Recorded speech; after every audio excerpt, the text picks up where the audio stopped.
Assalamu alaikum wa rahmatullahi wa barakatuh.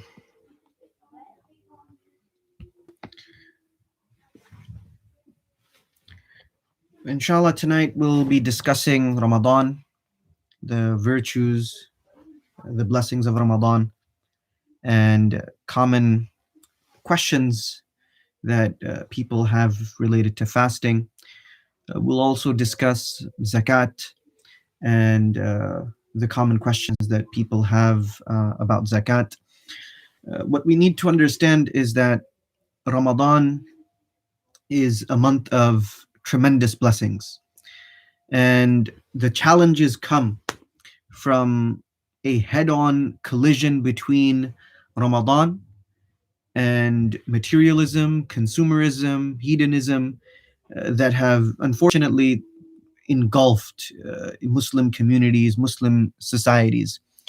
We don't want we don't want consumerism, we don't want materialism, hedonism, all of these things to hijack the month of Ramadan, because the blessings of Ramadan, it's not something we can afford to just let it go. The blessings of Ramadan, these are blessings that are specific only to the month of Ramadan, and to just let those blessings pass us by, it's folly. And for the rational person, it doesn't make sense. Ramadan, the month of Ramadan, it's a training program. If we really examine the objective behind the month of Ramadan, it's a training program. It begins by teaching us self-discipline, by rearranging our daily life. I mean, take a look at Ramadan, that throughout the entire day we're rearranging our life so that it it fits into the month of Ramadan. So this is what we're doing in this month of Ramadan. It teaches us self-discipline. It changes the time when we go to bed. It changes the time when we get up, the times we eat. We learn to do without the permissible joys of life in the month of Ramadan.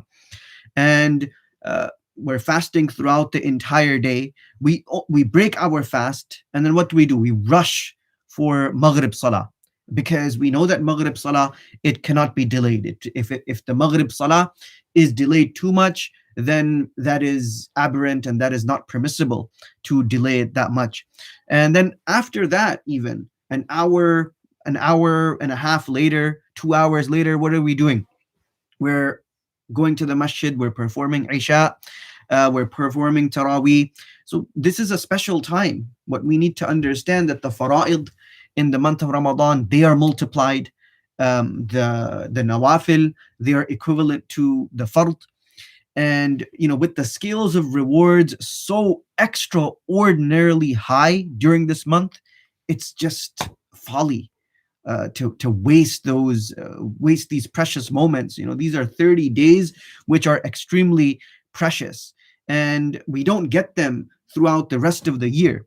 So the opportunity cost is just unbelievably high to do anything else but worship in the month of Ramadan. If we Every single moment in Ramadan, this is considered as ibadah. This is why it's important that we edify ourselves, we learn as much as possible, we enlighten ourselves by reading about the Ramadan of the Prophet sallallahu alaihi wasallam, and how he spent the month of Ramadan. How did the Sahaba spend the month of Ramadan? How did they spend it? They were the inheritors of the ilm, of the knowledge of Rasulullah sallallahu alaihi wasallam. So the Prophet of Allah showed them practically, and also told them that this is what you need to do to spend a successful Ramadan, to have that Ramadan impact the very fiber of your being, impacting your spirituality, impacting your physicality.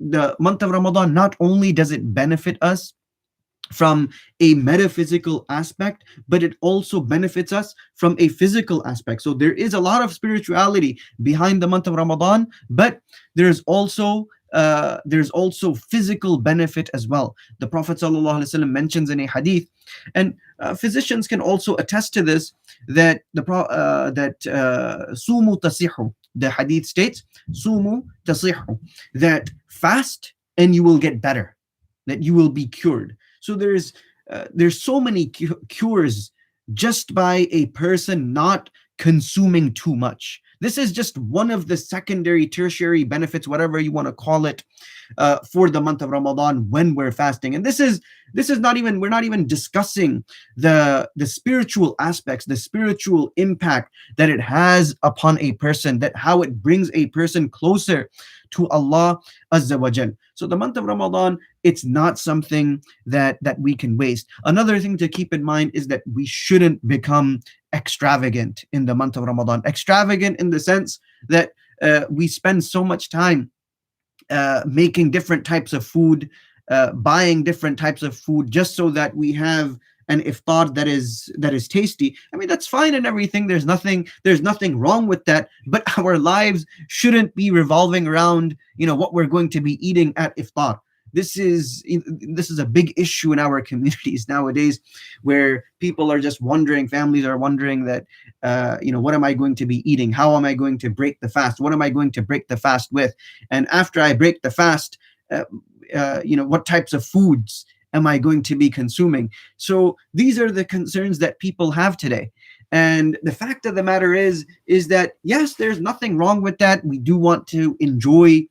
This is just one of the blessings and enjoyments of Ramadan. But again, our lives should not revolve around food in the month of Ramadan. Rather, our lives should revolve around the importance of ibadah, the importance of worship, by imitating the worship of the Prophet sallallahu alaihi wasallam. The Prophet sallallahu alaihi wasallam in the month of Ramadan, he would recite Quran as much as possible. He would recite it to Jibreel alayhi salam. This is a sunnah. And then we have the Sahaba who would make it a point to recite the Quran. The Tabi'een, I mentioned it in my khutbah, that many of the great scholars, they would just give up their durus, they would stop teaching just so that they could concentrate on recitation of the Quran. This is the greatest dhikr. The greatest dhikr is Quran. The greatest dhikr is the Quran. So the month of Ramadan is the month of Quran. So we should devote ourselves completely to the Quran in the month of Ramadan. Now, Ramadan's message is what? Simplicity, sacrifice, self-discipline. These are the messages of Ramadan. That to be simple. We should be simple in the month of Ramadan. We should sacrifice. There's self-discipline. These are just some of the lessons that we learn in the month of Ramadan. And the Prophet ﷺ, he also warned about the possibility that if we don't spend Ramadan in a manner that is impactful on our soul, then that Ramadan doesn't have any effect except that it just keeps a person hungry and thirsty. And this is definitely not something that we want. Right?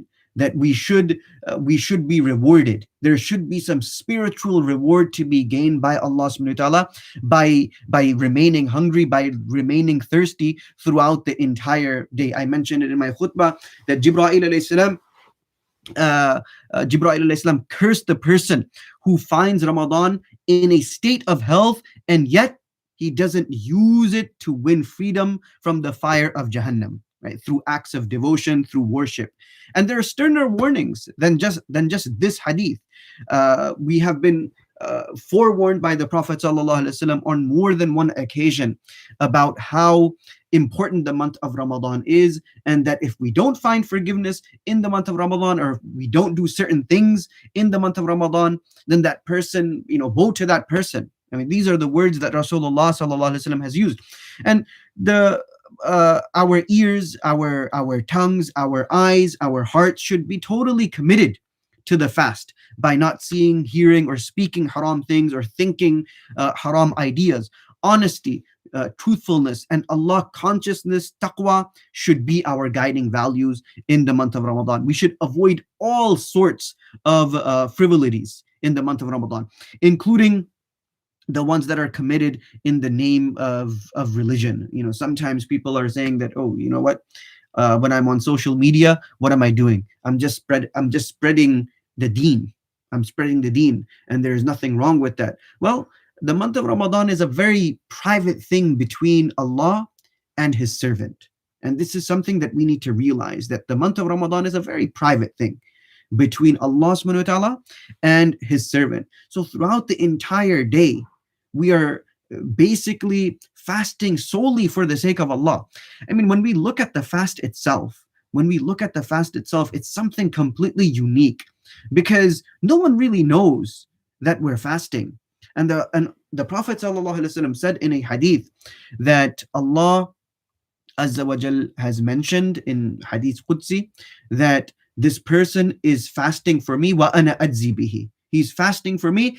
I am going to reward him. Obviously, Allah Azza wa Jal is going to reward all of our worships, all of our actions. But Allah specifically mentioned this phrase to show and to indicate that fasting is something just between us and Allah Azza wa Jal. And the reward of this fast is very great. The reward of this fast is great in the sense that the reward too will be unique and will be given to us, will be shown to us by Allah Azza wa Jal. Because all other ibadat, there's a possibility of that worship being tarnished by ostentation, by showing off or anything along those lines. But fasting is not like that. A person really doesn't know. I mean, a person outside, if he comes to you, sees you, he doesn't know that you're fasting. That person doesn't know that you're fasting. So it's only unique to you and Allah Azza wa Jal. So this is why Allah mentions, and the Prophet sallallahu alaihi wasallam is saying in Hadith Qudsi that Allah is saying that my servant is fasting for me, wa ana adzi bihi, and I am the one who is rewarding him for his fast. So we have to understand that the month of Ramadan, it's all about achieving some sort of Allah consciousness and taqwa. This is what the Quran mentions, that ya ayyuhalladhina amanu kutiba alaykum as-siyam kama kutiba alal ladhina min qablikum la'allakum tattaqun, that fasting has been prescribed upon you, similar to how fasting was prescribed upon previous nations. So Allah subhanahu wa ta'ala has mentioned that previous nations too, they would fast. So even today, even now, you have the Jewish people fasting.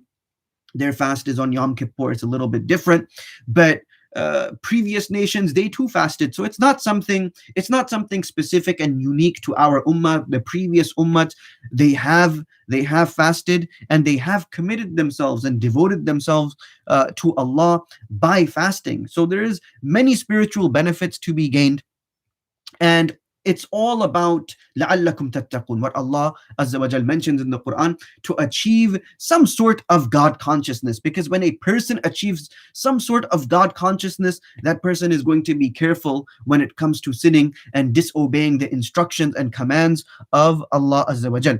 So we need to make sure that we turn this Ramadan into a month of spiritual renewal. We have to change.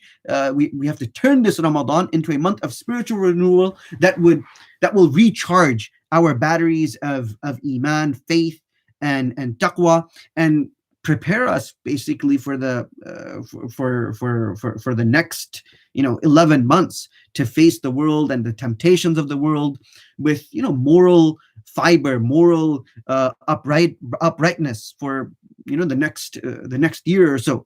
Otherwise, the blessings of Ramadan, they're going to be hijacked from us. If we're not overzealous in protecting the month of Ramadan, then the blessings of Ramadan will be hijacked. And this is what we want to do. We want to protect the blessings of Ramadan as much as possible. In the month of Ramadan, we're staying away from sin.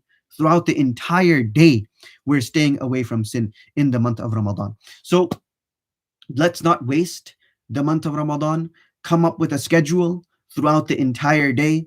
We get up for suhoor, make it a point. Yes, we can't come to the masjid, but make it a point that after suhoor, we're going to read one juz of Quran. We're going to read one juz of Quran.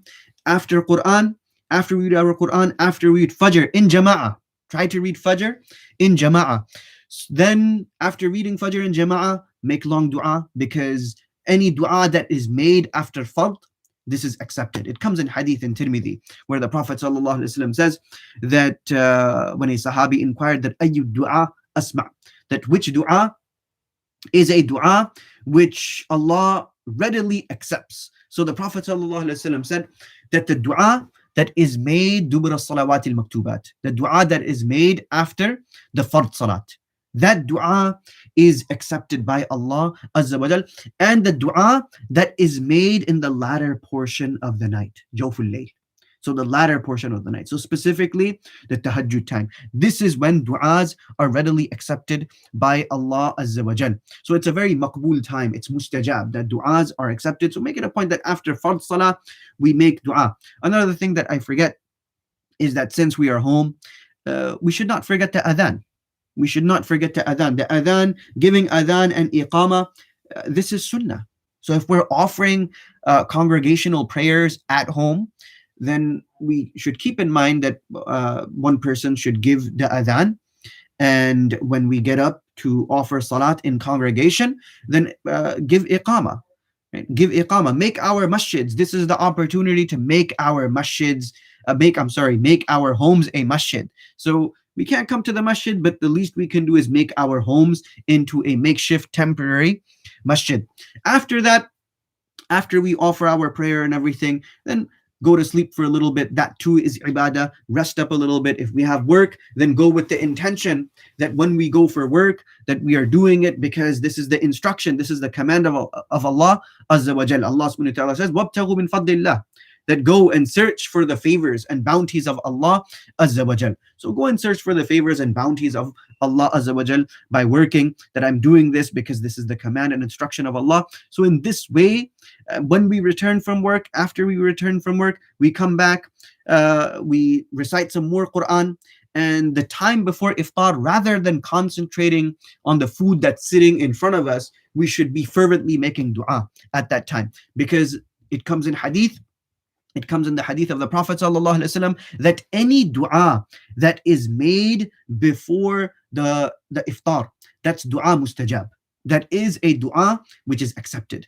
That is a dua which is accepted. So we should make it a point that we face the qibla. There's adab of dua. There's so many etiquettes when it comes to dua, that go into a place, a secluded area where you can concentrate and make dua during that time. Make fervent dua during that time. And this is the time to make dua. Ramadan is the time and place to make dua. This is the opportunity that in the month of Ramadan, it's all about Quran and dua as much as possible. So there's so many encouragements from Rasulullah for the fasting person to make dua as much as possible. So during that iftari time, rather than worrying about food and rather than worrying about what I'm going to be eating, make dua during that time. After making dua and after eating and relaxing and enjoying time with the family, then what we can do is again start getting ready for prayer. Get ready for the prayer, get ready for the Isha and Taraweeh, and offer Isha and Taraweeh in jama'ah, in congregation. And make sure, take your time. There's no rush. There's no rush when it comes to the month of Ramadan. A lot of Muslims throughout the world, they rearrange their entire schedule just so that they can derive maximum benefits from the month of Ramadan. The month of Ramadan, it's like going into a gold mine and just hauling as much gold as possible for 30 days. That's how the month of Ramadan is. So the month of Ramadan is just 30 days that Allah subhanahu wa ta'ala is giving us to haul as much gold as possible and to derive as much benefit as possible. So these are just some of the things that are related to the month of Ramadan. Don't let distractions hijack the blessings of this month. Don't be distracted with the things that normally would distract us. So another thing to keep in mind is that we should minimize our interactions with one another. And the benefit of that is that sometimes what happens is our conversations devolve into the realm of ghiba, backbiting, slandering. And again, this has a detrimental and a nasty impact on our fast. It comes in hadith that the Prophet ﷺ, there were two women who were fasting, and what happened was that they were on the verge of death. So the Prophet ﷺ told them to break their fast. And what happened was that both of these women, they, after breaking their fast, I the hadith, it escapes me the exact wording of the hadith, so I don't want to misquote something. But what happened at the end was that both of them, they threw up, and they threw up pieces of meat. So when the Prophet ﷺ, when the Prophet ﷺ asked them, they said that we have not eaten anything. And the Prophet of Allah, he disclosed to them that both of you were involved in backbiting, and this is why you have thrown up pieces of meat, although that you have not eaten, but you were involved in backbiting. And this comes in the Quran. In Surah Al-Hujurat, Allah subhanahu wa ta'ala mentions that when a person backbites, it is as if he is eating the flesh of his brother. It is as if he is eating the flesh of his brother. And backbiting is not just limited to Muslims, it extends to non-Muslims as well. We should not backbite, we should not engage in slander, libel, any of these things. As Muslims, it's just prohibited to do anything like that, where we talk about another person, and that person is going to dislike it if he were to hear it from us. So we should refrain from backbiting, because this has a very nasty impact. It has a detrimental, a very horrible impact on our siyam, on our fasting. It really affects the fast, and it really diminishes the quality of the fast. So we're putting in all of this time, we're putting in this effort in fasting. Why do we want to mess it up? There's no purpose in messing up our fast. There's no purpose in messing up our ibadah by engaging in a little bit of trash talk behind someone's back. I mean, this is very inappropriate outside of Ramadan. In Ramadan, it's even worse. So reminder for myself and a reminder for everyone else: stay away from interacting too much, and because that kind of interaction, more often than not, it will devolve into talking about someone else. And if it was brought to the attention of that person, it would hurt that person's feelings. So this is just another reminder about the month of Ramadan. Another thing that very commonly we do in this blessed month is that we discharge our obligation of zakat. This is something that we do in the month of Ramadan. So now, when it comes to our zakat, there are two thresholds. There are two thresholds that if a person reaches that threshold, and I will say threshold limits quantum, if he reaches that quantum, that limit, that threshold, and he has that amount for 1 lunar year, then the obligation of zakat is triggered. The obligation of zakat will be triggered if he has that threshold, if he has that specific amount of wealth for 1 lunar year. So majority of us, we give our zakat in the month of Ramadan. We make it a point to give zakat in the month of Ramadan. So now, what is that threshold? What is that nisab? What is that quantum? What is that limit?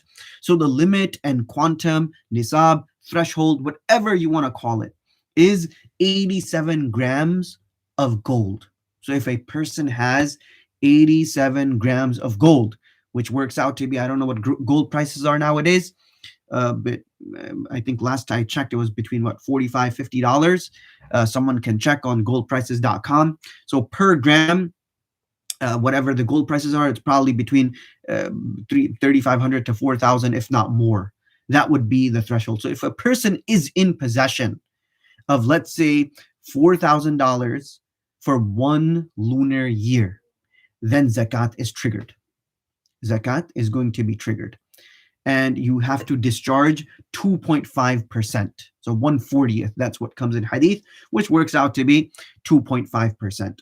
So 2.5% on each $1,000. Right? That's going to be the zakat amount when we have $4,000 throughout the entire lunar year. Now, as long as we have this amount, whatever we earn throughout the entire year, now on top of this 4,000, let's say we earn another, 20 26,000, right? So that's 30,000. Let's make it a nice even number. So in this case, this person would be obligated to discharge his zakat uh, on 30,000, right? On 30,000. So if he has 26,000, he earns 26,000 throughout the entire year. He's had 4,000 from before. He's earned 26,000. So now zakat is discharged on the entire 30,000, even though he's earning throughout the entire year and wealth is fluctuating. If at the end of it he has 30,000, he has to discharge the obligation of zakat on 30,000. Another hypothetical scenario, let's say 29th of Shaban, a person is in the habit of discharging the obligation of zakat on the first of Ramadan. So on the 29th of Shaban, he comes into possession of $1 million, right? So what is he comes into possession of $1 million? How much does he give zakat? So over here, even on that $1 million, he would give a zakat. He would give zakat on a million plus 30,000. So what matters is that a person has to be in possession of the nisab, of the quantum, of the limit, of the threshold throughout the entire year. Fluctuation up and down, that doesn't matter. Many people think that 1 year has to lapse, one lunar year has to lapse on every single dollar. That's impossible to calculate. How are you going to even do that? It's just irrational that a person is going to calculate how much he's going to, whenever he's making money throughout the entire year. So you can't just count on every single dollar one lunar year, or when one lunar year passes on it. It's not something that can be done.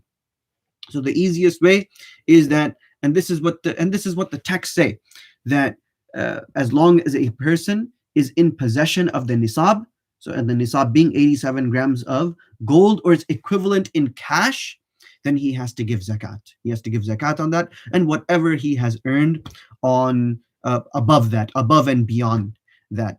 And he will, of course, he's going to add money, stocks.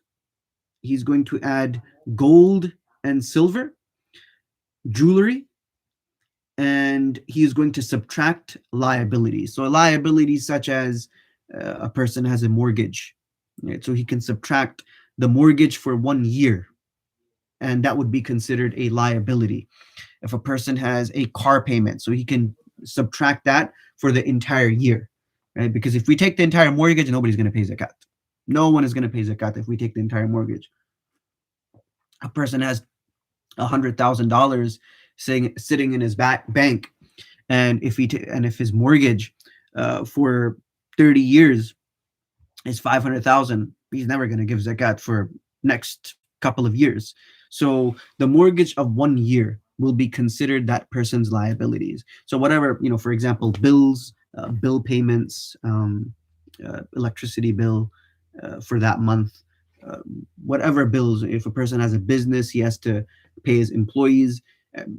All of these things would be considered as liabilities. So you subtract your liabilities, you add all of your money, you add gold, silver, stocks, and then you subtract your liabilities and then multiply that by 2.5%.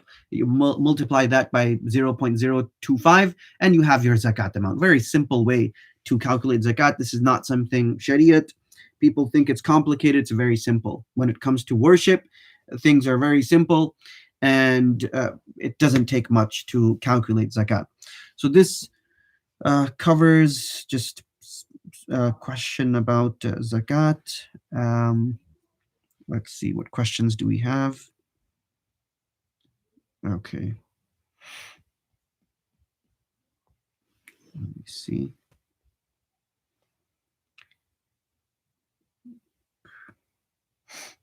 Okay, Sadaqatul Fitr, inshallah, we will cover that at a later time, perhaps in one of my tafsirs. I will cover Sadaqatul Fitr. So now, just related to Ramadan, let's go through some commonly asked questions. Just find them. Okay.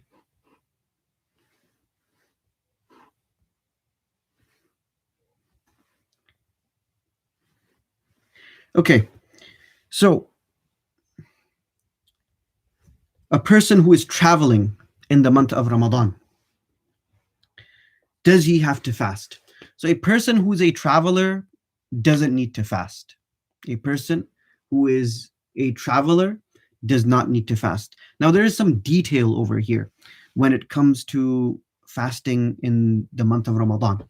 So, if a person is going to travel before half day has passed, so now let's say, I think Subha Sadiq, true dawn, it occurs in the month of Ramadan. We're looking at, I think, 3:45. I think, no, about 4:30. Let's say 4:30. So 4:30 to Maghrib. So Maghrib these days, let's say 8 o'clock. Right? So so that's 12 hours, 13, 14, 15. Let's say about 15 and a half hours, 16 hours. So the halfway point of 16 hours. So we're gonna divide 16 by 2, so 8. So let's say 12 o'clock, we can say 12 o'clock is the halfway point. So 12 o'clock is the halfway point. So just do your own calculations. I'm just trying to make it as simple as possible. So half day in Ramadan is 12 o'clock. So if a person is intending to travel before that half day point, then he does not need to fast. He does not need to fast. So hold on your niyat. Don't make niyat. Don't make the intention that you're going to fast. And you can go on your journey. So as long as you're traveling more than 48 miles, you don't have to fast. If you're already currently on your journey, you don't need to fast anyway, right?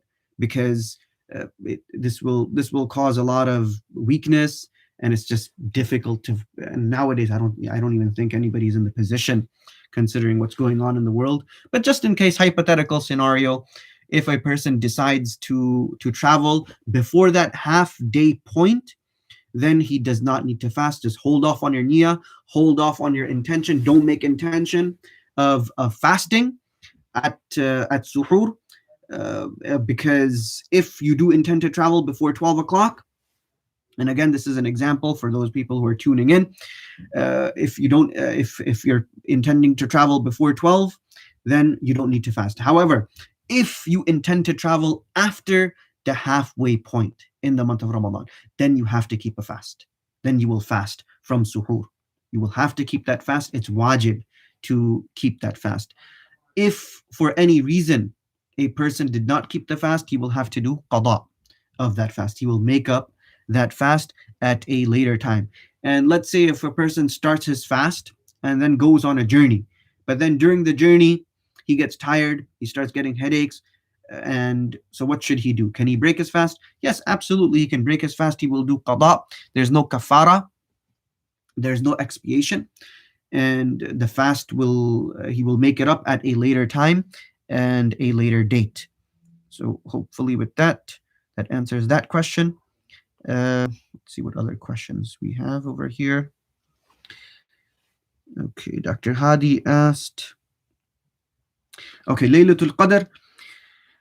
So about Laylatul Qadr, the only thing we have about Laylatul Qadr are the signs of Laylatul Qadr. So the Laylatul Qadr, it commonly occurs in the last 10 days of Ramadan, with the most possibility of Laylatul Qadr occurring on the odd nights. So this is the reason. It could either be 21, 23, 25, 27, 29, the odd nights. Now, the signs of Laylatul Qadr, as mentioned by the Prophet ﷺ, is that the night is very pleasant.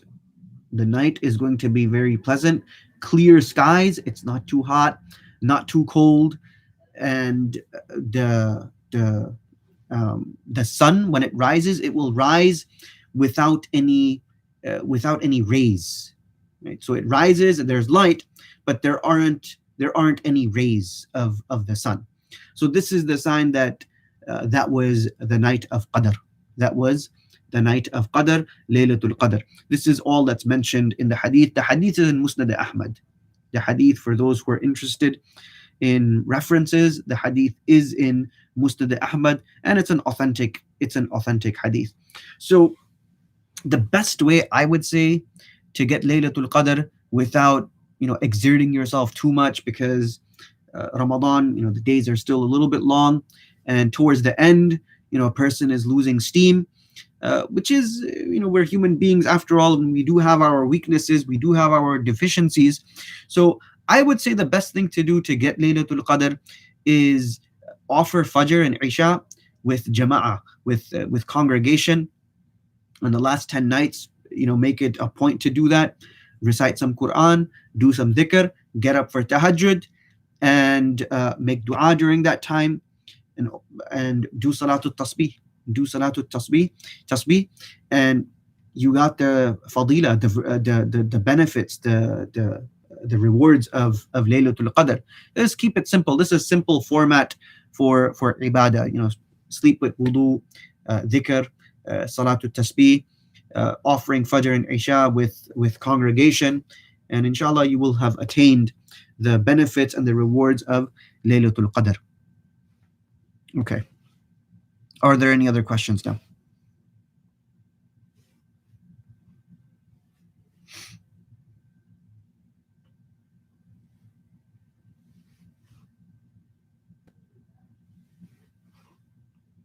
You can write your questions, inshallah, just post your questions on the live chat, and I can get to them.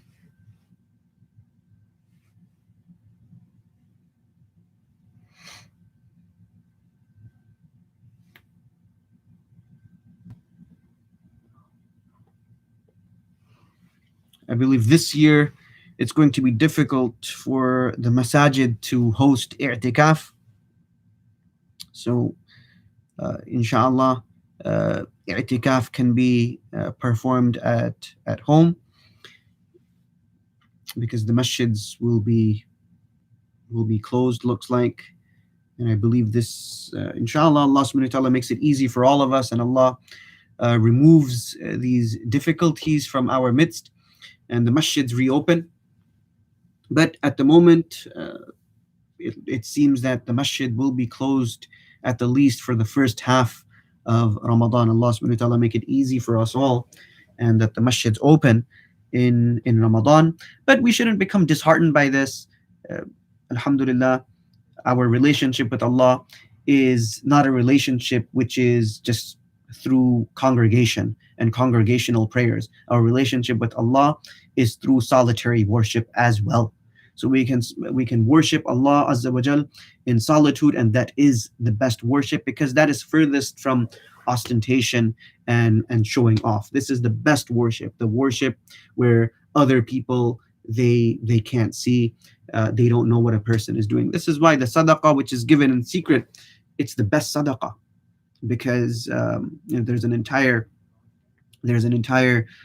section in the books of zakat, where they discuss sadaqah, voluntary charity, the charity which is given in secret and the charity which is given in open, which one is more virtuous. So majority of the scholars, they opined that the charity which is given in secret is vastly superior than the charity which is given in open, and there are numerous hadith to this effect. However, at times Rasulullah sallallahu alaihi wasallam did encourage the Sahaba to give charity in the open, so to motivate other companions to give as well.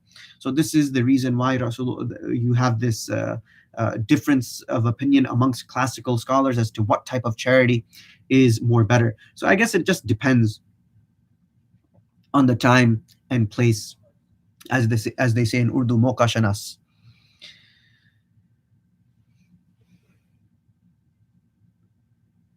Okay.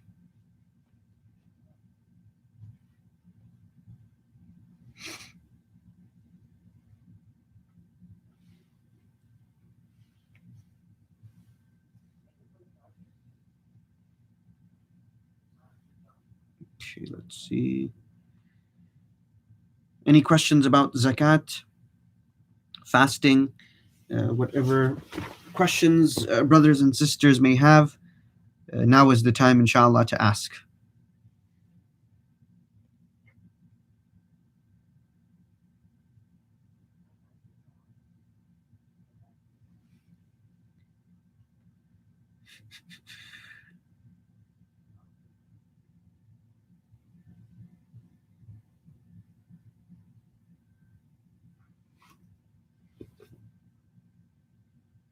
Okay, uh,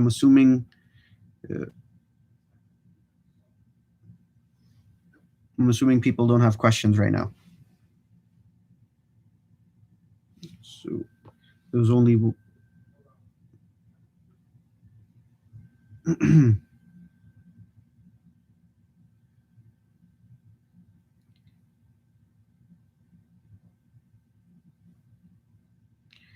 okay. Let me go into some hypothetical questions. Then, does a minor child have to fast? So fasting is not obligatory on a minor child. Does a woman who is expecting have to fast? So by default, a woman who is an expecting mother does have to fast. However, if illness or harm is genuinely feared upon herself or the child, then she is exempted from fasting and she will have to make up the fast later. So there is a lot of dispensation and wus'ah on this topic. Does a sick person have to fast? So a sick person is exempted from fasting altogether. If there is genuine reason to believe that the current illness is going to intensify by fasting, or that he will suffer another illness on result of fasting, or that his recovery is going to be prolonged due to fasting. So it's better that he doesn't fast at all. If a person is ill, don't take that chance.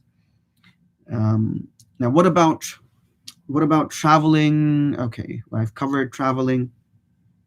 A fasting person, he's permitted to fast. I mean, can a traveler omit fasting? A musafir, a traveler who embarked on his journey prior to dawn, is permitted to omit the fast of that day. And if he embarked on a journey after dawn, if he intends to embark on his journey after dawn, up to and that's before the halfway point, right? So the halfway point being, you're going to calculate it by suhoor and futur. So you will calculate the halfway point like that. So if it's a 16-hour fast, halfway point 8 hours, that would be the halfway point. So don't make niyyah at suhoor that you're fasting. Travel before that, and you don't have to fast. But if you're going to travel after, then you will have to fast. Now, will the application of eye drops break the fast? Using eye drops are not going to break the fast. Can eardrops be used? So over here, there's some detail. If a person's eardrum is imperforated, he may use eardrops, and that's not going to break the fast. But if someone has perforated eardrum, then it will not be permissible to use eardrops, because that will break the fast. Okay, diabetic. So can we use insulin injections while fasting? So it's permissible to use insulin injections. Injections, they don't really break the fast. They don't break the fast at all, not even really over there. They don't break the fast at all. Now, will a nasal spray break the fast? Yes, a nasal spray is going to break the fast. Okay, mouthwash. Can mouthwash be used while fasting? It's disliked to use mouthwash while fasting. If it's swallowed, then it's going to break the fast. If it's not swallowed, then the least it's makruh. Is it permissible to brush teeth and use toothpaste? Very common question. Yeah, I would say that it's disliked to use toothpaste while fasting. One may brush the teeth, use miswak, use a tongue scraper. Uh, and if you use a tongue scraper, that really helps in maintaining a fresh breath throughout the entire day, especially for professionals, especially people who are working in a professional setting. It's a little bit because you have to talk throughout the entire day, you have to interact with your coworkers.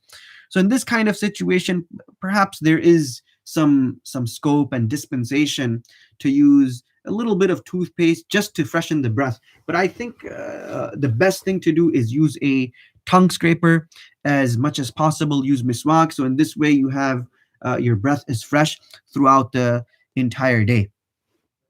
Can an addicted smoker smoke while fasting?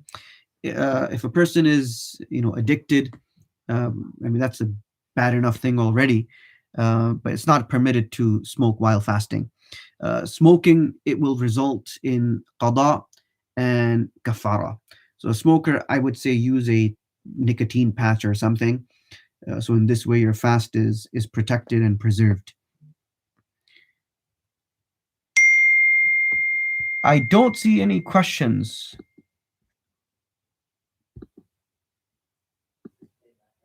It's a little bit unusual. So I apologize, but the live chat is on. It's Yeah, the live chat is on, but I don't see any questions. So Dr. Hadi just texted, and it's very surprising. I mean, the live chat is here. It's saying it's unable to connect to chat. Please try again later. This is something new. Let me take a look at that. Okay. Dr. Seb, if you could just send me the okay, if you can just send me the questions, then I could answer them. I'm sorry I have to inconvenience the brothers and sisters out there, but just send me, if you could take a picture and just send it to my send me a text. So let me just go through these questions first, and then I'll go through the others that Dr. Saab has sent. Okay. So I forgetfully ate while fasting. So if one was totally unaware that he was fasting, the fast will not break, regardless of what was consumed. So a person can theoretically eat an entire lunch and dinner, and if he didn't know that he wasn't fasting, then the fast is not broken. So remember, the key point being that he didn't know that he wasn't fasting. I mean, if he does know and he accidentally swallowed something, then the fast is broken. Which leads me to my next question. So by mistake, I swallowed water while doing wudu. By doing an act mistakenly will break one's fast. However, only qada will be necessary. So person drank some water while doing wudu. So if he did that, then only qada will be necessary. Now, what if a person must break the fast due to an asthma attack? So, if a person suffers from an illness or has an asthma attack and there's no option but to have medicine or an inhaler, it will be permissible to break the fast. Uh, However, now the question is the fast broken or not by taking a nebulizer or inhaler? So, I asked last year. I asked Dr. Said. He's our Dr. Said. So I asked him, and he said that it's although it does go into the throat, it doesn't go into the stomach. So I think I believe modern contemporary scholars will need to revisit if nebulizers and asthma inhalers they break the fast, because I Dr. Said told me in very clear terms that if a person uses a nebulizer or if he uses an asthma inhaler, then the particles, they don't, although they go into the throat, but they go directly to the lungs. They benefit the lungs. It doesn't go into the stomach. So there might be some contemporary debate among scholars now as to inhalers and nebulizers breaking fast. So, nonetheless, in the scenario that it does break the fast, and a person has to use nebulizer or inhaler, then he will only have to do qada. So I think some more research is required on this topic and on this particular question. And I know that there is a legitimate difference of opinion. So I apologize. I think scholars have been discussing this. So you have scholars on both sides who say that it breaks and it doesn't break. When it comes to ibadah, when it comes to worship, it's better to err on the side of caution until we find out more. We have to somehow synthesize the classical texts with modern day research, and that has been done to some extent by scholars throughout the world. There are many fasting related issues that the scholars have discussed and the scholars have revisited, because modern day science and modern day research so shows that those things would not break the fast. So let me just go through some more questions. Will engaging in intimacy break the fast? So merely being intimate is disliked if it will lead to something more. Uh, if a person experiences emission, then the fast will be broken. What is kafara? Kafara is expiation for a violation. So if a person, purposefully breaks his fast, then he will be obligated to keep qada, or fasting for 60 days consecutively, which no one can do. So in that case, he's going to feed 60 people for one day, 2 meals, or one person for 60 days, 2 meals. Now, can a sick person pay fidya instead of fasting? A person who cannot fast due to a chronic or terminal illness, he may give fidya. And fidya is about $5 to $10. That's how much fidya would be for each fast. So if there's improvement to such a degree that they can fast, then they will have to keep qada of all previous fasts. And the value of fidya, it's the same as sadaqatul fitr. So whatever the sadaqatul fitr is, that's going to be the fidya. Okay, Jazakallah khairan to Dr. Sab, Dr. Hadi, and Abdullah for the questions. I'm sorry I had to inconvenience you guys with this, but I don't know what's wrong with this live chat. It should be working. Okay, so Imam Faisal asked that any special advice this year since most people will be praying at home. Sheikh, I believe I covered that at the beginning of this video. And Mia Majid uncle, Assalamu alaikum. I hope you're doing well. Allah subhanahu wa ta'ala reward your efforts and your sacrifices. So he's asking, yes, so you will subtract your total liabilities for the entire lunar year, and zakat is calculated on the remaining amount.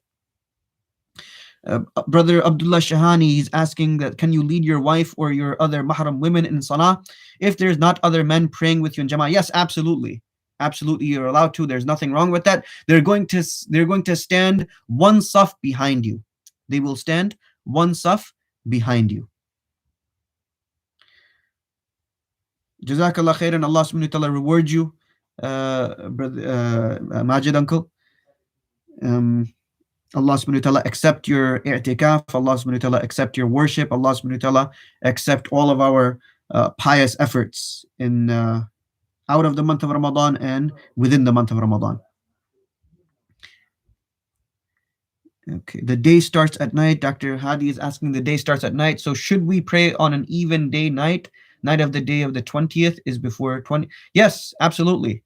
So yeah, you're going to pray the nights because the Islamic day begins after Maghrib. Okay. What is the kafara of Sawm? So kafara of Sawm, as I've mentioned, it's fasting 60 consecutive days, which I don't think anybody could do that. But I think some people have done that, but it's not possible for anybody to do that. So the best thing to do is not even chance it. It's better to just feed 60 people twice in a day, or feed one person for 60 days twice a day, or give the cash, whatever it's going to be. Give that in sadaqah. I'm sorry, not give that in sadaqah, but give it to the same recipients that you would give zakat to. Yeah. Okay. Yes, Majid uncle. Zakat is an obligation. Charity is a voluntary deed. Yes, zakat is from the fara'id. Zakat is from the fara'id. It holds a status similar to pronouncing the kalima, salat, hajj, fasting. So yes, zakat is an obligation. Charity, it's very broad. So charity, we call it sadaqah. Sadaqah can be used technically for any avenue. So Dr. Hadi is asking, what are the opinions on age that it is appropriate to begin fasting? So when a person becomes mature, for for for a boy it would be 15, and for a girl is when they become mature. That's when they start fasting. So Dr. Minhas is asking, is this not required that we have to keep money for 1 year to pay zakat? No, Dr. Seb, it's not for the entire year. So on each dollar, right, we don't have to, calculate that, 1 year has lapsed on each dollar. What matters over here is that if you have that amount, the entire year, so if you have the nisab amount, if you have the quantum, the threshold that I explained at the beginning of the video. So if you have 87 grams of gold or its equivalent in cash for 1 lunar year, that would trigger the obligation of zakat. That's when zakat is levied on you, on each and every single individual. And again, it doesn't matter how much the wealth fluctuates. If throughout the entire year, it goes $10,000 to $5,000 to $20,000 to $50,000 to $10,000 again. When the first of Ramadan comes, then you will give zakat on $10,000. That's how it works. So what matter over here, what is given consideration is not the fluctuation of wealth. What is given consideration is the nisab, which is in your possession for 1 lunar year. That is the obligation. So Dr. Hadi, about asthma inhalers, as I said, if a person has to take it, if a person has to take the inhaler, then by all means take the inhaler. And as so far as breaking the fast is concerned, as I said, this requires some research. I'm not too sure if it's going to break the fast or not. But as I've mentioned before, to err on the side of caution would be better and just do qada of that fast. I did ask, as I said, Dr. Saeed last year, and he said that it shouldn't break the fast. I don't want to misquote him as well, but I'm going to ask him again if that would break the fast. But he said that because it doesn't reach the stomach, it shouldn't break the fast. Okay, Dr. Hadi, let's see. If we're still in quarantine on Eid, what are your recommendations on how to spend the day? It's a good question. Eid is a time to get in touch with family. So this is what Eid is all about, to celebrate it with your family. So if we can't celebrate it with our friends, we can still celebrate it with our family. We can still do Eid. So it isn't as if it's the end of the world where we can't enjoy our families. I mean, the Prophet ﷺ has encouraged to do silatul rahim, to maintain the ties of kinship. So our immediate family members, our extended family members, we should make it a point to mend ties with them before the month of Ramadan begins and not wait for Eid. So as far as Eid is concerned, we have to remember, if we're still in quarantine on Eid, then we still have the benefit of spending that time with our beloved family members, inshallah. So not the end of the world. Let's see if we have any more questions. And inshallah, we'll close for today. Okay. Any additional questions? Uh, if there are, just text them to me, please.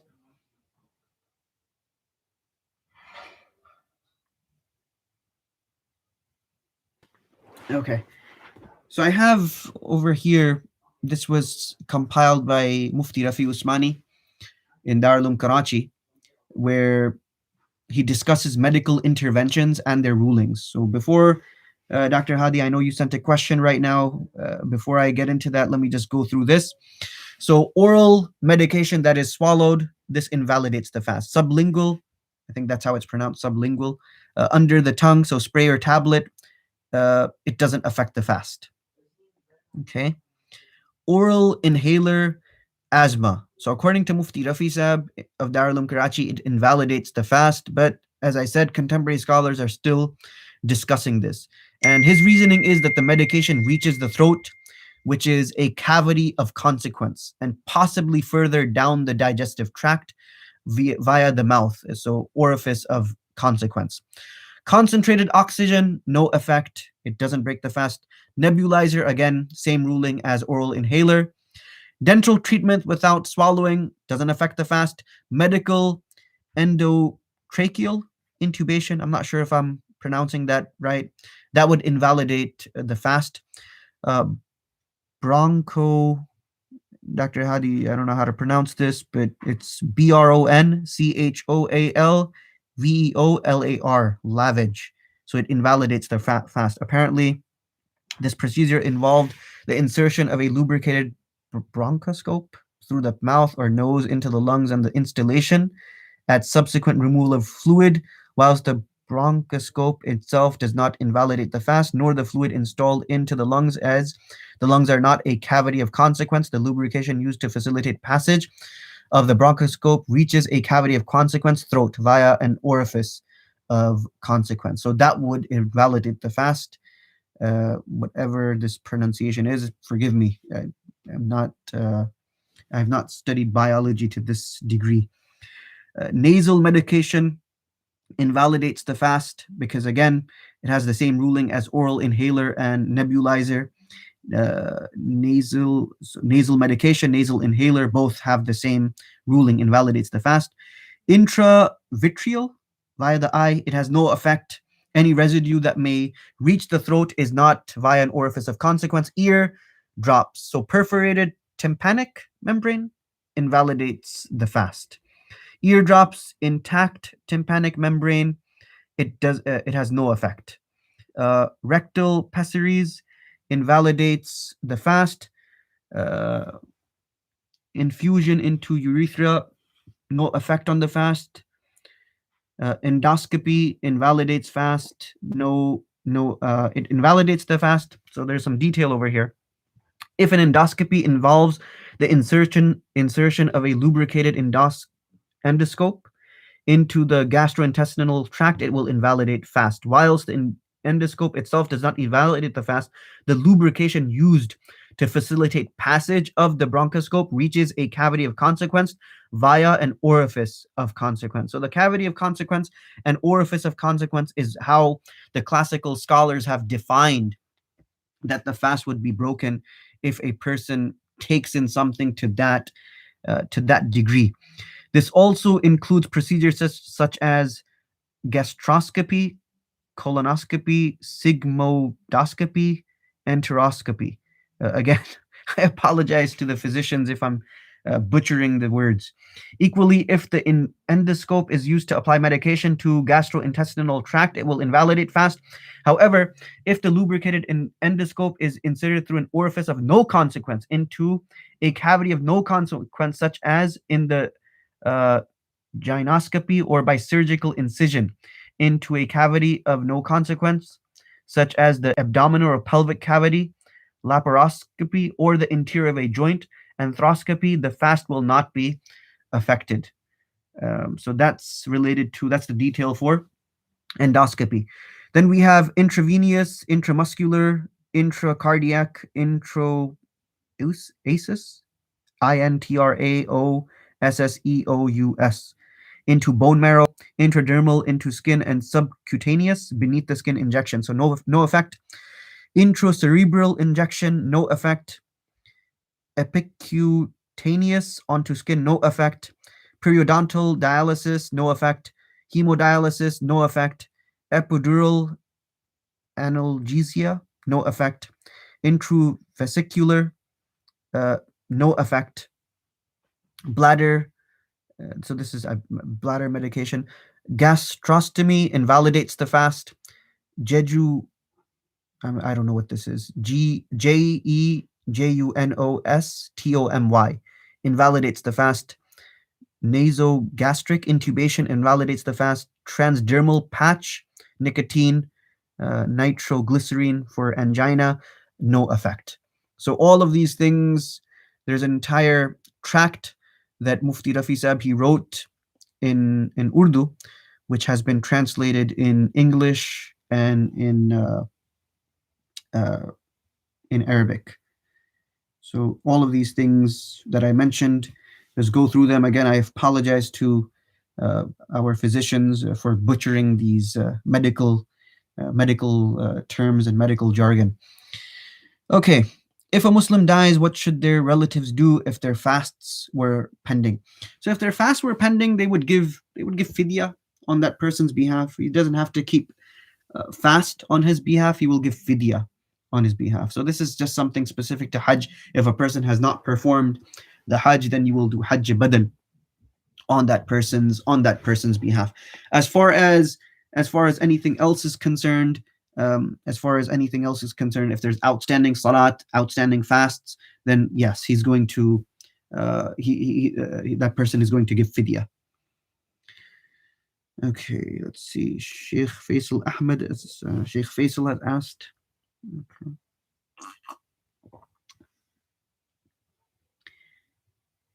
Okay.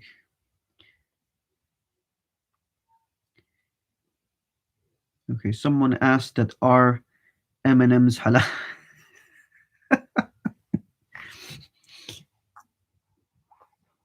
M&M's are halal. They have UD. UD at the, if you look at the back of the package, then it says UD. That means it's ultra orthodox. So it's approved by Jewish kosher certification bodies. So M&Ms are halal. I think M&Ms are a problem in England. I'm not sure if they're suitable for vegetarians. They might use other ingredients, but as far as the United States is concerned, M&Ms are halal. So knock yourself out. Eat how many you want. Okay. Let's see what else. Why do people fold the corner of the musalla? Oh, I'm not sure why they fold a corner. I think it's old wives' tale superstition, perhaps, that the shaitan preys on the musalla or something. But there's nothing like that. I mean, these are, a lot of these things are just old wives' tales, and they don't really make sense. So yeah, keep your musalla open. There's not an issue with keeping the musalla open. Okay, let's see. What else do we have? Okay, how do you pay fidya for outstanding salah for a deceased relative? How could one even calculate that? Well, you would have to calculate, Dr. Seb. So you would have to calculate based on an intelligent guess, I would say. So if you know that this person has missed, I mean, ideally, the person should have left some kind of wasiyah, some kind of instructions that, look, this is how many prayers I've missed. This is how many fasts I've missed. So if you could fulfill that by giving fidya, by giving fidya for me, then please do that. So in this way, the heirs, they're not left scrambling to figure out on their own. So that would be ideal. That the deceased, we should have a will where we mention that, okay, these are the outstanding salawat I have, these are the outstanding fasts that I have. So as far as calculation is concerned, Dr. Hadi, intelligent guess, I would say, calculate, ask.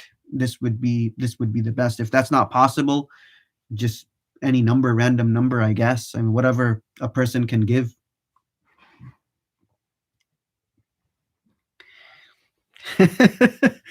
Dr. Hadi, yeah. Yeah, wouldn't it be good if shaitan preys on your musalla? Yeah, yeah, it would be. I mean, hopefully, the shaitan becomes Muslim, but that's, far fetched. But yeah, yeah, yeah, rationally speaking, it does make sense. So if people are keeping it open because they or people are folding the corner of the musalla because they fear that the shaitan is going to pray, then it doesn't really make sense. Because if the shaitan prays, that's a good thing. If the shaitan starts doing salat. Okay, so let's see, what else do we have? How do we make qada for missing fast? Is it valid? Would a qada count more in Ramadan? No, Dr. Hadi. A qada. So how do we make qada for missing salat fast? Is it valid? Would a qada count more in Ramadan? No. A qada will always be one. A qada is always going to be one in and out of Ramadan. The impact of Ramadan, it's limited to supererogatory, voluntary worship and fard worships. It's not something that impacts the qada, the things that we have missed. So the month of Ramadan, it's just for fard, and for nafil, it's not going to benefit our qada in the sense that our qada is going to be worth a lot more. So qada it's always going to be one. So inshallah, tomorrow is our tafsir, and this will be our last program. Today, I mentioned yesterday that where the seerah for the month of Ramadan is discontinued. Inshallah, we'll start after Ramadan. And same thing with the question and answers. We will start after Ramadan. Tafsir tomorrow will be last day. And we will be going over, I'll put down on the live feed what ayat, what verses we will be covering. And so the programs that we have been having for the past few weeks, we will discontinue all of that in the month of Ramadan. The only thing that we are keeping is the tafsir. So tafsir, I'm going to do a summarization of the 30 juz, and I'll be posting that up. Daily, and inshallah, there will be times when the tafsir will be live, and people will have the opportunity to ask questions.